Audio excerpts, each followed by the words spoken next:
Future Crisis here. Yeah, that video that you just saw, that is the only video of me painting. That video was around Christmas time. There was a lot of moving parts, family over, things like that. So I really couldn't get no footage of me painting. I really just wanted to knock it out and get it out the way. So I got it knocked out, but I just wanted to show you guys that all the walls have been painted. So that part's been taken care of. So now I bring up a picture to show what my room looks like with it painted.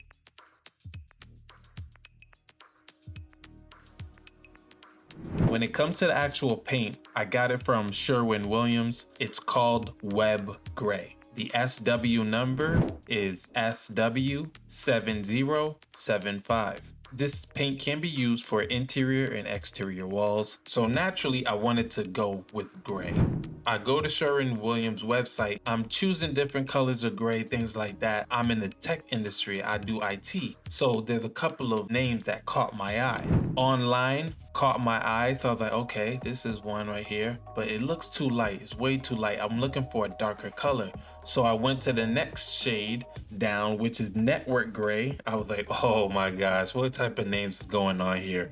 So I was like, still a little too light. Then I went with software. I was like, okay, software, it might do it, it might not.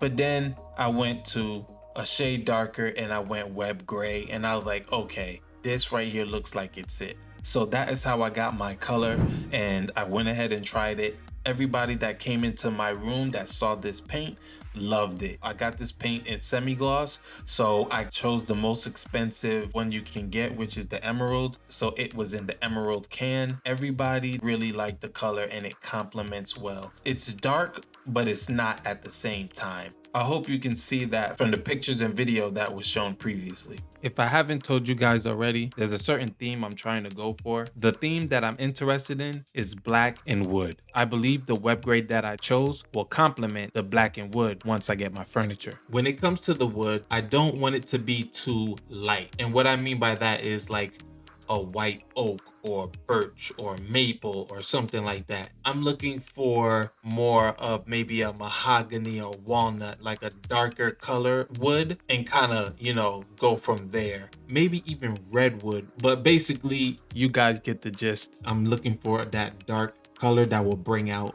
the black and also the gray on my walls. So I'm gonna just skip to the next thing. The next thing I'm about to do is put up the wallpaper. I'm putting up wallpaper on one side of my room. I forgot to record, so I'm 2 sheets in already. So I'm going to lay down the last 2, and that's what you guys are gonna see. So let's fast forward to that day.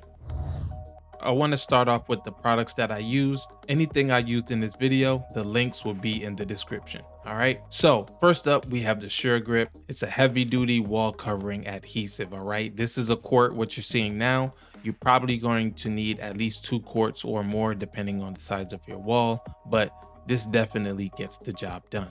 You're obviously going to need a blade to cut off the top, bottom, and sides of the material. And also you're going to need a damp cloth. Just in case you have excess glue on the side, you want to wipe that off. So next we have our flexible smoothing tool. This will allow you to get the air bubbles out of the wallpaper and smoothing any excess glue out of the wallpaper. Have a paintbrush ready just in case you have to put on some glue towards the ends of the wallpaper.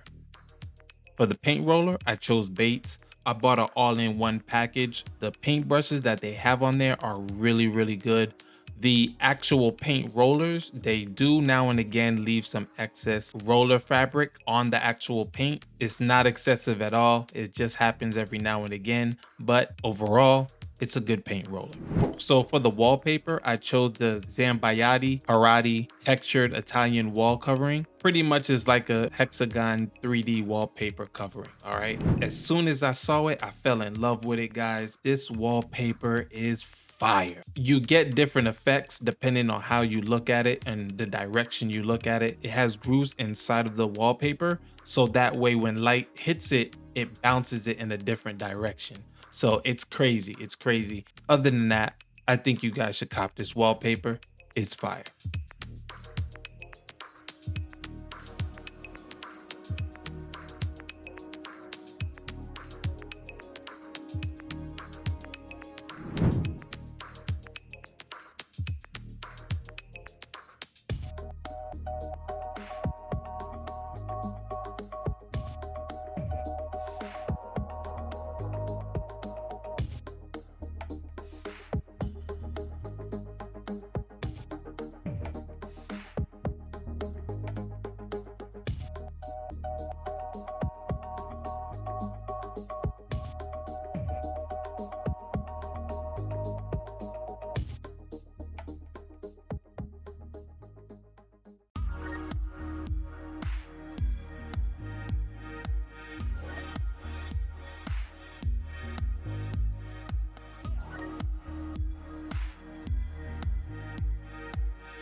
Future Crisis here again. So that about wraps up my wallpaper. So that's done now. The next step is furniture. So today you're going to see my desk that I got, and in part 3 you're going to see the furniture that I've purchased, and you're going to see the smaller items and things that make up my office what it is. So you're going to see that aspect as well. So I hope you enjoy that when that comes out. Other than that, let's get straight to the desk, people.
All right, so pushed it to the corner. That's done now. Next is like cable management, putting up the power supply underneath the desk and things like that. So the controller for the desk, I also have to wire manage these and also use these ties that they came with. It also has a security feature where any of these cords are being tugged, it will automatically stop the desk from going up or down. So I thought that was pretty cool. So I'm going to get all of this going. So I'll see you soon.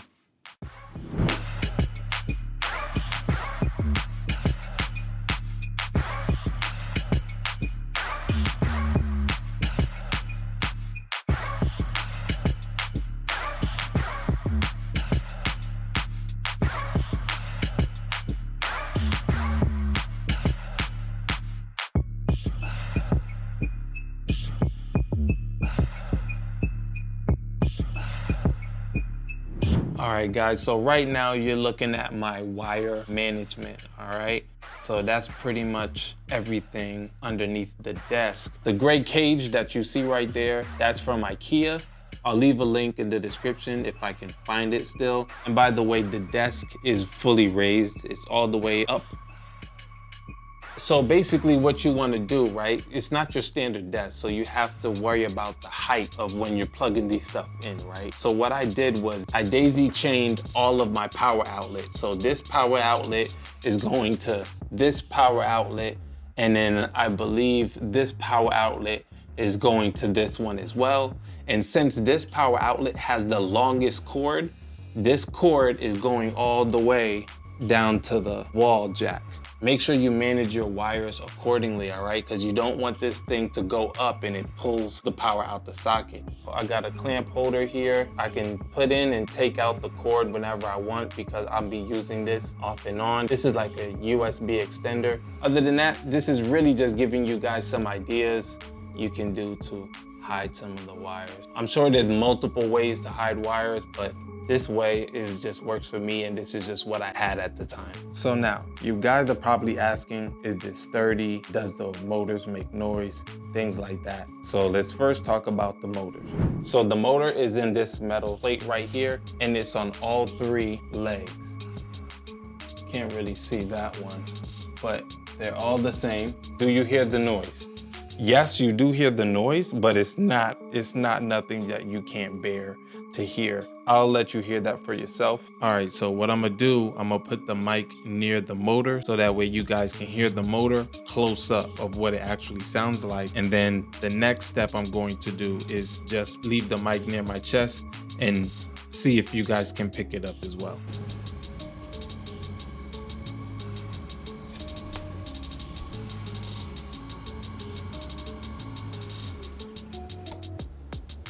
So that was the test up close. So now I'm gonna attach the mic onto my neck here. All right, so now you're going to listen to it go back up, but with me standing right by the desk.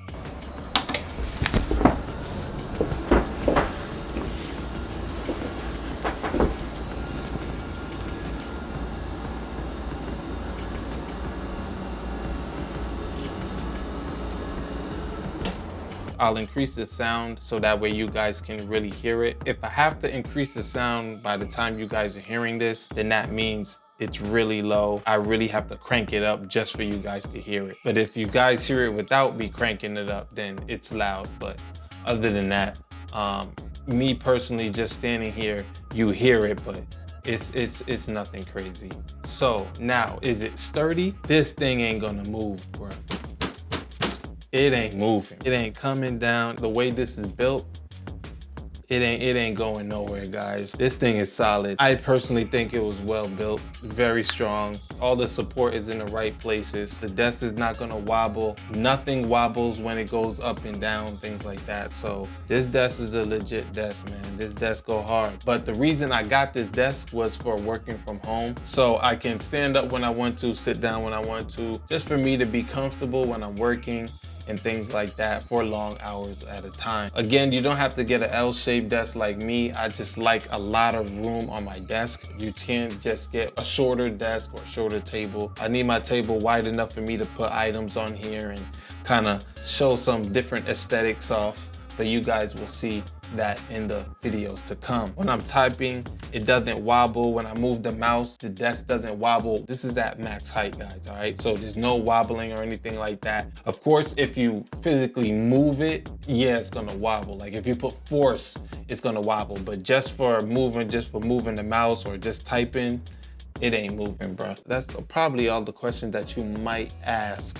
If you have any more questions or anything like that, please feel free to leave a comment below and ask me. Other than that, guys, this is the Vivo electric desk. So next is the furniture and aesthetics. Just the small things that will make an office or to make my personal touch on certain things. Oh man, get ready for the furniture because it's coming. But if you guys are interested, stay tuned.